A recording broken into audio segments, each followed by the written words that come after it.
The NFL is terrified of this as the New England Patriots just took down the Cleveland Browns and put up 32 points on one of the NFL's best defense. Yeah, that's right. We're going to take a look at the stats, and we're going to have eyes like Hunter Henry looking at those. Welcome to Patriots Digest, everybody. I'm Jace Andrews. I hope you are having a great Sunday. It's always a good Sunday when the Pats win, especially in Gillette Stadium, advancing their record to 6-2. Hey, if you're looking for coverage of the New England Patriots throughout the 2025-26 NFL season, we've got you covered. Go down there, hit that subscribe button. I say 2025-2026 because the way this team is playing, they're going to be having a lot of games in it next year. All right, let's talk about a couple of different things in this game. First, we go to the final score, 32-13. A couple of different things that I want to point out in this. The Patriots continue to have a very slow start to their games. Today, they had just 3 field goals in the first half, 2 in the second quarter, and it very easily could have been a 7-6 deficit going into halftime. It also could have very easily been a 14-7 lead for the Patriots going into halftime.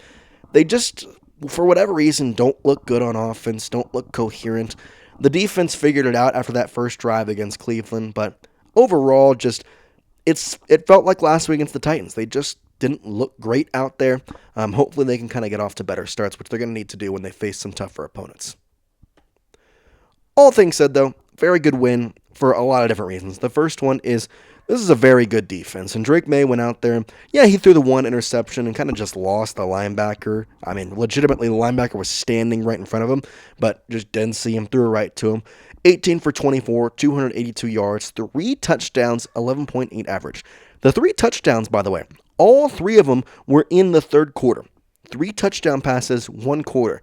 The last time that was done by a New England quarterback, Tom Brady. That name ring a bell in your head? And it was 2018 Tom Brady. So a really fantastic job by Drake Maye. Composing himself, continues to have fantastic QB ratings, a 135.8. Funny enough, in the 2 games the Patriots have lost this season, his QB rating has been right around the 100 range. In every win, it's been 120 plus. So the fact is, if Drake Maye has a very good QB rating game, the Patriots come out and they win. So that's obviously a big bonus. Want to talk about the running back room because we finally saw, I would say, the surgence of TreVeyon Henderson.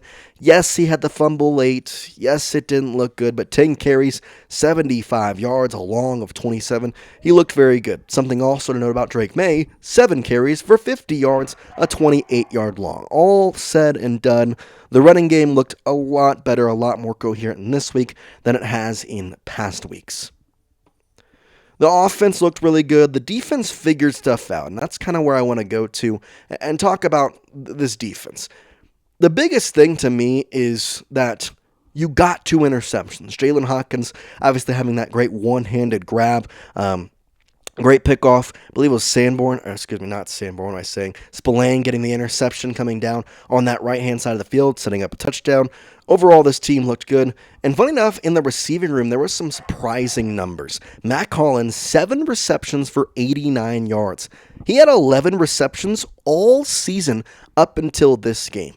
Legitimately almost doubled his receptions in 1 game alone. 7 targets, 7 receptions. Kayshon Boutte continues to look fantastic. 3 receptions, 75 yards, topped off by that touchdown catch of a 39-yard dime from Drake Maye. Demario Douglas had the 1 reception for 44 yards. Didn't see a lot of Stefon Diggs. He had 3 receptions and 5 targets, but just 14 yards. Did catch the little slant touchdown, so that's something to note. And then same thing for Hunter Henry. Didn't see a lot of them. Only 1 target. Did catch it, though, because it was a touchdown. We obviously know that, according to Tom Brady, they're playing out there with the best tight end in New England Patriots history in Hunter Henry. Yes, it's a joke. If you know, you know. Don't have to say too much more than that. But overall, receiving room looks pretty good. 282, and you got a quarterback like Drake Maye. It's going to look good every single week. Okay, we are going to have to take a look at some of the bad stuff, though, because the one thing that I do continue to look at is this offensive line, and Will Campbell, who had been fantastic, credit to him from the end of week 1 on, he had a tough game today. And credit in part to Myles Garrett. He's a hard guy to defend. But he had 5 sacks. 5 sacks. Now, this was not all against Will Campbell. He switched sides of the line every now and then, but That can't happen. I'm sorry. That cannot happen. When you are a legitimate Super Bowl contending team, which is what I believe the Patriots are, you cannot have any player, forget Myles Garrett, any player have 5 sacks against you. I believe there's only been like 25 sack plus games in NFL history. And of course, one happened the day against 29-year-old Myles Garrett. Forget the sack numbers. He just looked great all around. 5 sacks, 7 pressures, a 32.1% pass rush win rate. That's unhuman. Like inhuman type numbers right there. Ultimately, though, you were able to basically keep him down for a majority of the game. And yeah, does it stink to have these stats against you? For sure. Does it stink that 5 sacks against you is not something you want to see? Yes. But did you win the game 32 to 13? Yeah, you did. So you can look at the bad stuff, and that's all great, but I choose to tend and think more positively.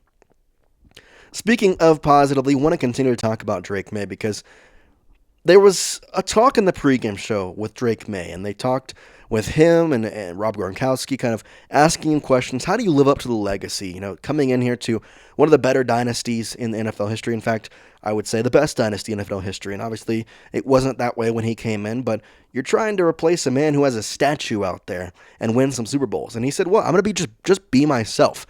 And they came back from that little package, and the entire panel was saying, listen, this guy, he's not just one of the best young quarterbacks.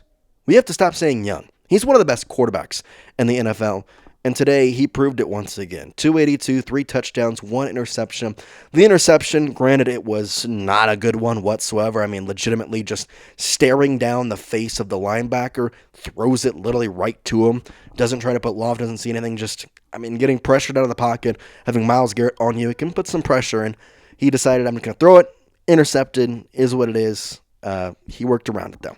That 3-touchdown quarter in the third looks fantastic, and I don't know whether to credit Drake Maye or to credit Mike Vrable more, but Mike Vrable and Drake Maye, I think both deserve a lot of the credit. Their second halves have been fantastic. Their second half has been arguably one of the better second half teams in the NFL, because if you look at this team and you look at the touchdowns and the rushing and all that, I mean, it all came a lot in the second half. You had 9 points. You ended up scoring 32 in the game.